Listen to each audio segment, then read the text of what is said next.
بسم اللہ الرحمن الرحیم۔ اعوذ باللہ من الشیطان الرجیم، بسم اللہ الرحمن الرحیم۔ السلام علیکم۔ آج آپ کا میزبان ڈاکٹر کاشف بشیر تفہیم القرآن سیریز کی قسط نمبر 175 کے ساتھ آپ کے سامنے حاضر خدمت ہے، جس میں انشاءاللہ العزیز ہم سورہ یونس کی آیت نمبر 31 سے آغاز کر رہے ہیں، اس دعا کے ساتھ کہ ہمارے جتنے عزیز و اقربا، دوست، بہن، بھائی مسلمان دنیا سے چلے گئے، اللہ تعالیٰ ان کی مغفرت فرمائے، ان کے صغیرہ کبیرہ گناہ معاف فرمائے، اور اللہ تعالیٰ ہماری بھی مغفرت فرمائے اور ہمیں گناہوں سے بچنے کی توفیق عطا فرمائے۔ بسم اللہ الرحمن الرحیم۔ قل من یرزقکم من السماء والارض ام من یملک السمع والابصار ومن یخرج الحی من المیت ویخرج المیت من الحی ومن یدبر الامر فسیقولون اللہ فقل افلا تتقون۔ ترجمہ، ان سے پوچھو کون تم کو آسمان اور زمین سے رزق دیتا ہے؟ یہ سماعت اور بینائی کی قوتیں کس کے اختیار میں ہیں؟ کون بے جان میں سے جاندار کو اور جاندار میں سے بے جان کو نکالتا ہے؟ کون اس نظم عالم کی تدبیر کر رہا ہے؟ وہ ضرور کہیں گے کہ اللہ۔ کہو پھر تم حقیقت کے خلاف چلنے سے پرہیز نہیں کرتے؟ فذالکم اللہ ربکم الحق فماذا بعد الحق الا الضلال فانا تصرفون۔ ترجمہ، تب تو یہی اللہ تمہارا حقیقی رب ہے، پھر حق کے بعد گمراہی کے سوا اور کیا باقی رہ گیا؟ آخر یہ تم کدھر پھرائے جا رہے ہو؟ تب تو یہی اللہ تمہارا حقیقی رب ہے۔ اس حوالے سے تفسیر میں آیا کہ اگر یہ سارے کام اللہ کے ہیں جو اوپر والی آیت میں گنوائے گئے، جیسا کہ تم خود مانتے ہو، تب تو تمہارا حقیقی پروردگار، مالک، آقا اور تمہاری بندگی اور عبادت کا حقدار اللہ ہی ہوا۔ یہ دوسرے جن کا ان کاموں میں کوئی حصہ نہیں، آخر ربوبیت میں کہاں سے شریک ہو گئے؟ اسی طرح آیت کے آخر میں آیا کہ یہ تم کدھر پھرائے جا رہے ہو۔ تفسیر میں آیا کہ خیال رہے کہ خطاب عام لوگوں سے ہے اور ان سے سوال یہ نہیں کیا جا رہا کہ تم کدھر پھرے جاتے ہو، بلکہ یہ ہے کہ تم کدھر پھرائے جا رہے ہو۔ اس سے صاف ظاہر ہے کہ کوئی ایسا گمراہ کن شخص یا گروہ موجود ہے جو لوگوں کو صحیح رخ سے ہٹا کر غلط رخ پر پھیر رہا ہے۔ اسی بنا پر لوگوں سے اپیل یہ کیا جا رہا ہے کہ تم اندھے بن کر غلط رہنمائی کرنے والوں کے پیچھے مت چلو۔ کیوں چل رہے ہو؟ اپنی گرہ کی عقل سے کام لے کر سوچتے کیوں نہیں کہ جب حقیقت یہ ہے تو آخر یہ تم کو کدھر چلایا جا رہا ہے؟ یہ طرز سوال جگہ جگہ ایسے مواقع پر قرآن میں اختیار کیا گیا ہے، اور ہر جگہ گمراہ کرنے والوں کا نام لینے کے بجائے ان کو صیغہ مجہول کے پردے میں چھپا دیا گیا تاکہ ان کے معتقدین ٹھنڈے دل سے اپنے معاملے پر غور کر سکیں، اور کسی کو یہ کہہ کر انہیں اشتعال دلانے اور ان کا دماغی توازن بگاڑ دینے کا موقع نہ ملے کہ دیکھو یہ تمہارے بزرگوں اور پیشواؤں پر چوٹیں کی جا رہی ہیں۔ اس میں حکمت تبلیغ کا ایک اہم نقطہ پوشیدہ ہے جس سے غافل نہ رہنا چاہیے۔ یہ بہت اہم پوائنٹ ہے اس پہ۔ کذالک حقت کلمۃ ربک علی الذین فسقوا انہم لا یؤمنون۔ ترجمہ، اے نبی صلی اللہ علیہ وسلم دیکھو، اس طرح نافرمانی اختیار کرنے والوں پر تمہارے رب کی بات صادق آ گئی کہ وہ مان کر نہ دیں گے۔ تفسیر میں ہے یعنی ایسی کھلی کھلی اور عام فہم دلیلوں سے بات سمجھائی جاتی ہے، لیکن جنہوں نے نہ ماننے کا فیصلہ کر لیا ہے وہ اپنی ضد کی بنا پر کسی طرح مان کر نہیں دیتے۔ قل هل من شرکائکم من یبدأ الخلق ثم یعیدہ قل اللہ یبدأ الخلق ثم یعیدہ فانا تؤفکون۔ ان سے پوچھو تمہارے ٹھہرائے ہوئے شریکوں میں کوئی ہے جو تخلیق کی ابتدا بھی کرتا ہو اور پھر اس کا اعادہ بھی کرے؟ کہو وہ صرف اللہ ہے جو تخلیق کی ابتدا بھی کرتا ہے اور اس کا اعادہ بھی، پھر تم یہ کس الٹی راہ پر چلائے جا رہے ہو؟ تفسیر میں آیا کہ تخلیق کی ابتدا کے متعلق تو مشرکین مانتے ہی تھے کہ یہ صرف اللہ کا کام ہے، ان کے شریکوں میں سے کسی کا اس کام میں کوئی حصہ نہیں۔ رہا تخلیق کا اعادہ تو ظاہر ہے کہ جو ابتداءً پیدا کرنے والا ہے وہی اس عمل پیدائش کا اعادہ بھی کر سکتا ہے، مگر جو ابتداءً ہی پیدا کرنے پر قادر نہ ہو وہ کس طرح اعادہ پیدائش پر قادر ہو سکتا ہے؟ یہ بات اگرچہ صریحاً ایک معقول بات ہے اور خود مشرکین کے دل بھی اندر سے اس کی گواہی دیتے تھے کہ بات بالکل ٹھکانے کی ہے، لیکن انہیں اس کا اقرار کرنے میں اس بنا پر تامل تھا کہ اسے مان لینے کے بعد انکار آخرت مشکل ہو جاتا ہے۔ یہی وجہ ہے کہ اوپر کے سوالات پر تو اللہ تعالیٰ نے فرمایا کہ وہ خود کہیں گے کہ یہ کام اللہ کے ہیں، مگر یہاں اس کے بجائے نبی صلی اللہ علیہ وآلہ وسلم سے ارشاد ہوتا ہے کہ تم ڈنکے کی چوٹ پہ کہو کہ یہ ابتدائے خلق اور اعادہ خلق کا کام بھی اللہ ہی کا ہے۔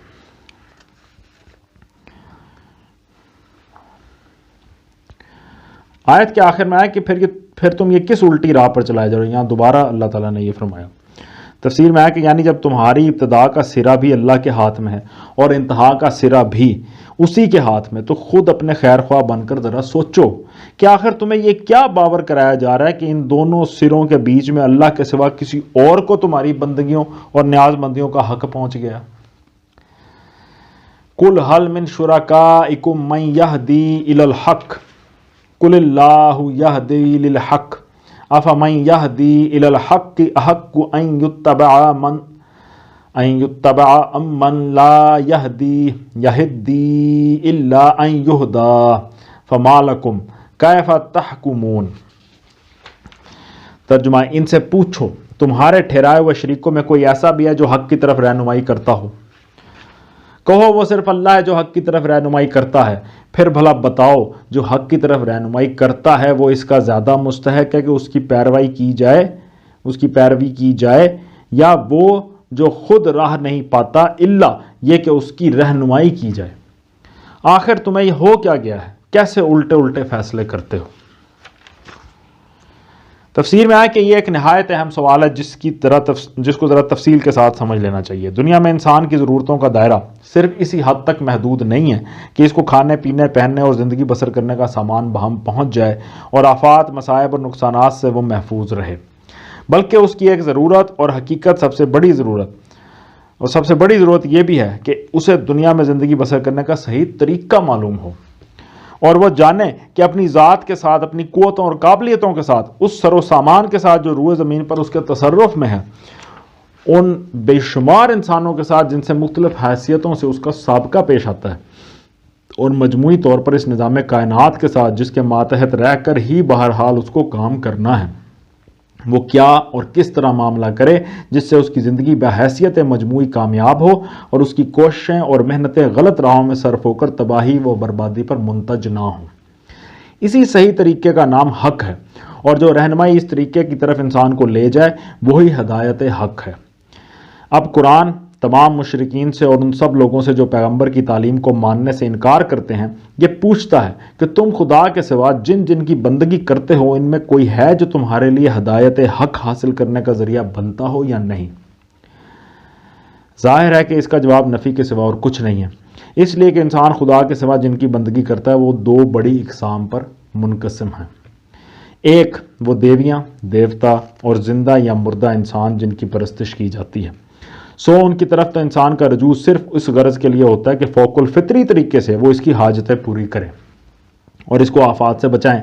رہی ہدایت حق تو وہ نہ کبھی ان کی طرف سے آئی، نہ کبھی کسی مشرک نے اس کے لیے ان کی طرف رجوع کیا، اور نہ کوئی مشرک یہ کہتا ہے کہ اس کے یہ معبود اسے اخلاق، معاشرت، تمدن، معیشت، سیاست، قانون، عدالت وغیرہ کے اصول سکھاتے ہیں۔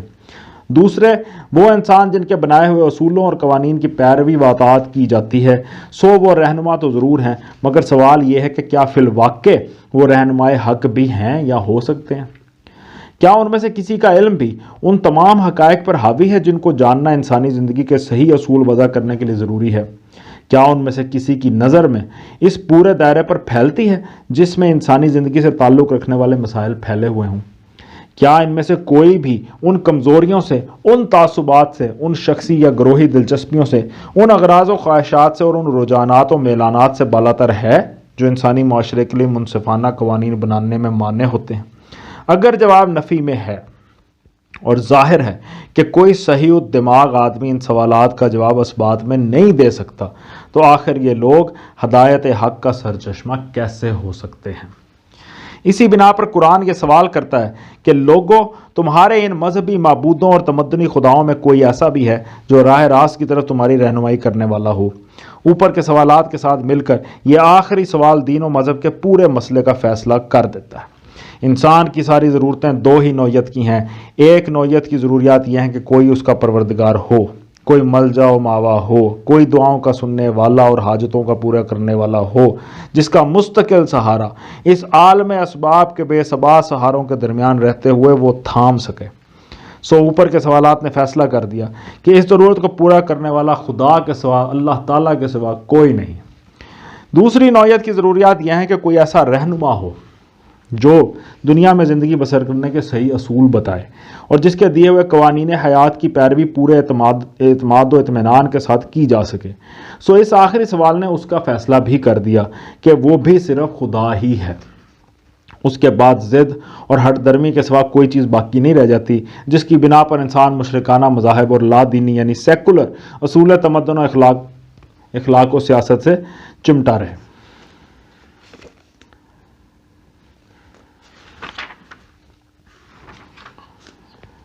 وما يتبع اکثرهم الا ظنا ان الظن لا يغني من الحق شيئا ان اللہ علیم بما يفعلون۔ ترجمہ حقیقت یہ ہے کہ ان میں سے اکثر لوگ محض قیاس و گمان کے پیچھے چلے جا رہے ہیں، حالانکہ گمان حق کی ضرورت کو کچھ بھی پورا نہیں کرتا۔ جو کچھ یہ کر رہے ہیں اللہ اس کو خوب جانتا ہے۔ تفسیر میں یعنی جنہوں نے مذاہب بنائے، جنہوں نے فلسفے تصنیف کیے اور جنہوں نے قوانین حیات تجویز کیے، انہوں نے بھی یہ سب کچھ علم کی بنا پر نہیں بلکہ گمان و قیاس کی بنا پر کیا۔ اسٹیمیشن، اسیسمنٹ، یہ الفاظ ہوتے ہیں۔ اور جنہوں نے ان مذہبی اور دنیاوی رہنماؤں کی پیروی کی، انہوں نے بھی جان کر اور سمجھ کر نہیں بلکہ محض اس گمان کی بنا پر ان کا اتباع اختیار کر لیا کہ ایسے بڑے بڑے لوگ جب یہ کہتے ہیں اور باپ دادا ان کو مانتے چلے آ رہے ہیں اور ایک دنیا ان کی پیروی کر رہی ہے تو ضرور ٹھیک ہی کہتے ہوں گے، ہم نے خود نہیں سوچنا اپنی عقل سے۔ تو اللہ تعالیٰ بار بار کہہ رہے سوچو، خود سوچو۔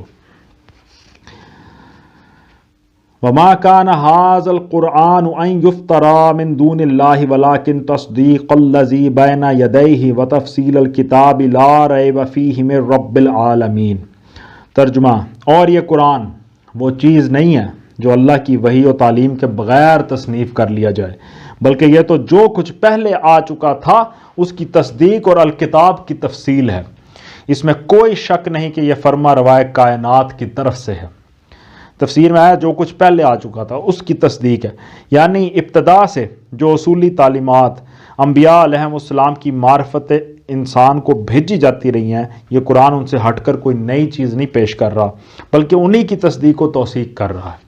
اگر یہ کسی نئے مذہب کے بانی کی ذہنی اپج کا نتیجہ ہوتا تو اس میں ضرور یہ کوشش پائی جاتی کہ پرانی صداقتوں کے ساتھ کچھ اپنا نرالا رنگ بھی ملا کر اپنی شان امتیاز نمایاں کی جائے۔ الکتاب کی تفصیل، آیت میں آیا کہ الکتاب کی تفصیل ہے، یعنی ان اصولی تعلیمات کی جو تمام کتب آسمانی کا لب لباب الکتاب ہیں، اس میں پھیلا کر دلائل و شواہد کے ساتھ، تلقین و تفہیم کے ساتھ، تشریح و توضیح کے ساتھ اور عملی حالات پر انطباق کے ساتھ بیان کیا گیا ہے۔ ام یقولون افتراہ قل فاتوا بسورۃ مثلہ وادعوا من استطعتم من دون اللہ ان کنتم صادقین۔ ترجمہ، کیا یہ لوگ کہتے ہیں کہ پیغمبر صلی اللہ علیہ وآلہ وسلم نے اسے خود تصنیف کر لیا؟ کہو اگر تم اپنے اس الزام میں سچے ہو تو ایک صورت اس جیسی تصنیف کر لاؤ اور ایک خدا کو چھوڑ کر جس کو بلا سکتے ہو مدد کے لیے بلا لو۔ تفسیر میں عام طور پر لوگ سمجھتے ہیں کہ یہ چیلنج محض قرآن کی فصاحت و بلاغت اور اس کی ادبی خوبیوں کے لحاظ سے تھا۔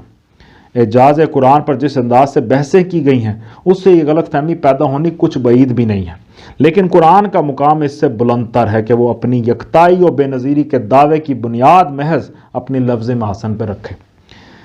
بلا شبہ قرآن اپنی زبان کے لحاظ سے بھی لاجواب ہے، مگر وہ اصل چیز جس کی بنا پر یہ کہا گیا ہے کہ انسانی دماغ ایسی کتاب تصنیف ہی نہیں کر سکتا، اس کے مضامین اور اس کی تعلیمات ہیں۔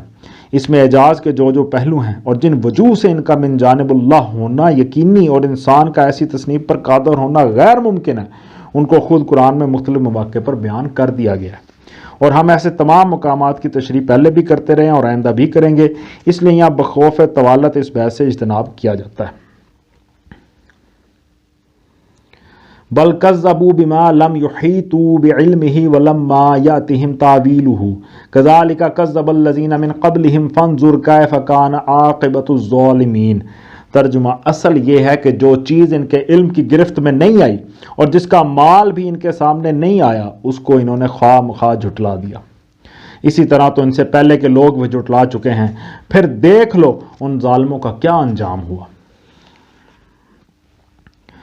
تفسیر میں آیا کہ تکذیب یا تو اس بنیاد پر کی جا سکتی کہ ان لوگوں کو اس کتاب کا ایک ذیلی کتاب ہونا تحقیقی طور پر معلوم ہوگا، یا پھر اس بنا پر وہ معقول ہو سکتی تھی کہ جو حقیقتیں اس میں بیان کی گئی ہیں اور جو خبریں اس میں دی گئی ہیں وہ غلط ثابت ہو جاتی ہیں، لیکن ان دونوں وجوہ تکذیب میں سے کوئی وجہ بھی یہاں پر موجود نہیں ہے۔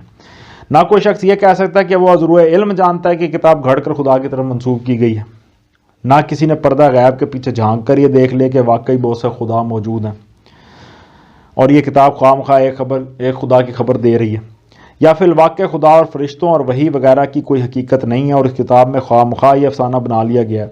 نہ کسی نے مر کر یہ دیکھ لیا ہے کہ دوسری زندگی اور اس کے حساب کتاب اور جزا و سزا کی ساری خبریں غلط ہیں، لیکن اس کے باوجود نرے شک اور گمان کی بنیاد پر اس شان سے اس کی تکذیب کی جا رہی کہ گویا علمی طور پر اس کے جعلی اور غلط ہونے کی تحقیق کی گئی ہو۔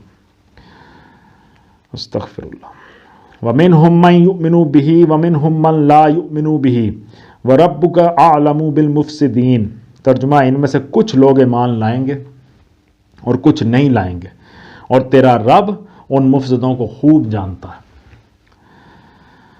اللہ اکبر۔ تفسیر میں ایمان نہ لانے والوں کے متعلق فرمایا جا رہا ہے کہ خدا ان مفسدوں کو خوب جانتا ہے، یعنی وہ دنیا کا منہ تو یہ باتیں بنا کر بند کر سکتے ہیں کہ صاحب ہماری سمجھ میں بات نہیں آتی اس لیے نیک نیتی کے ساتھ ہم اسے نہیں مانتے، لیکن خدا جو قلب و ضمیر کے چھپے ہوئے ارادوں سے واقف ہے، وہ ان میں سے ایک ایک شخص کے متعلق جانتا ہے کہ کس کس طرح اس نے اپنے دل و دماغ پر کفر چڑھائے، اپنے آپ کو غفلتوں میں گم کیا، اپنے ضمیر کی آواز کو دبایا، اپنے قلب میں حق کی شہادت کو ابھرنے سے روکا، اپنے ذہن سے قبول حق کی صلاحیت کو مٹایا، سن کر نہ سنا، سمجھتے ہوئے نہ سمجھنے کی کوشش کی، اور حق کے مقابلے میں اپنے تعصبات کو، اپنے دنیاوی مفاد کو، اپنی باطل سے الجھی ہوئی اغراض کو اور اپنے نفس کی خواہشوں اور رغبتوں کو ترجیح دی۔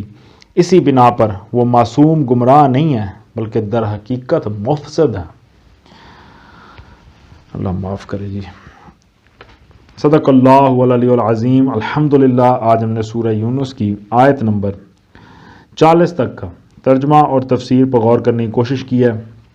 اللہ تعالیٰ سے دعا ہے کہ اللہ تعالیٰ ہمیں ہر طرح کے شرک سے محفوظ ہونے کی، بچنے کی توفیق عطا فرمائے۔ یہ بڑا ہی نازک چیز ہے، اور جس طرح قرآن شریف میں اللہ تعالیٰ اپنے کسی حق میں نہ انٹرفیرنس برداشت نہیں کرتا، تو ہم بڑے کمزور لوگ ہیں، ہم سے بڑی غلطیاں ہوتی ہیں۔ اللہ تعالیٰ ہمیں معاف فرمائے، اللہ تعالیٰ معاف فرمائے، اور اللہ تعالیٰ ہمیں ہماری زبان کو، ہمارے دل کو، ہمارے دماغ کو ایسا ٹرینڈ فرما دیں کہ ہم ہر چیز کو اللہ سے منسوب کریں، اس کی خدائی سے منسوب کریں، اور اس کے الہ ہونے کو ہر جگہ ثابت کرتے پھریں۔ اسی دعا کے ساتھ آپ سے اجازت چاہیں گے۔ اپنا بہت خیال رکھیں۔ آپ لوگوں کا بہت بہت شکریہ۔ اللہ حافظ۔